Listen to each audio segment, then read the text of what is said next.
Once the village of Anavra looked like it was doomed. Out in the middle of nowhere, it's a long way off the beaten track. Vasilis Panteleon grew up here, and he's an expert on local history. Until a few years ago, we didn't even have paved streets. Imagine that. There was mud everywhere. The cattle roamed through the village, leaving muck all over the place. The village was in a terrible state. It wasn't somewhere anyone wanted to live. Nobody cared about anything. A lot of people moved away. Lakis Papas was among those who stayed.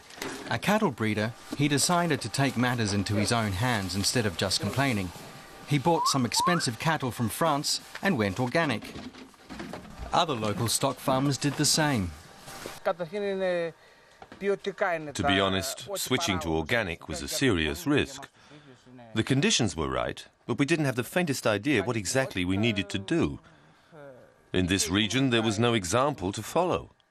And we didn't know if the customers would accept paying higher prices for meat. Greece isn't a rich country after all. All of us here in Anavra realized that we needed to do something to save our village. But we would never have managed had it not been for our mayor. That's Dimitris Tsoukalas, a man who's passionate about environmental issues. He recently oversaw the opening of an environmental and cultural park called Goura, which he hopes will draw visitors. It's also a boon to the villagers. A traditional washing device has been renovated, allowing locals to clean their carpets the old-fashioned and environmentally sound way. I lived in Athens for a long time, and that's where I first heard about environmental practices. I immediately realized that if our village started implementing these ideas, it would be of immense benefit.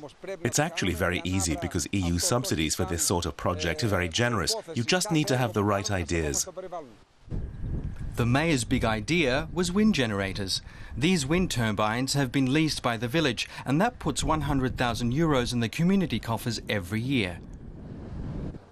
I don't really understand how it works, but the important thing is that our village makes money, and the turbines are up on the hills where they don't bother anyone. The money the village has made has been well spent. A new elementary school opened a few years ago. And that's just as well, because the population is growing. That's very unusual for a tiny Greek village. It's amazing how much is done for the children. In the past, they had to take a bus to a school in another village 40 kilometers away. It was a nightmare. And having a village school means a lot to parents. They don't move away because they know their children are well looked after. The village still doesn't have a cinema, but there is a new community centre. 10 years ago, no one could have predicted that the village would turn out so well. There's full employment, and we're all earning well. I could weep for joy when I think about it. Anavra, a village where everyone's living happily ever after, and no one has any plans to leave.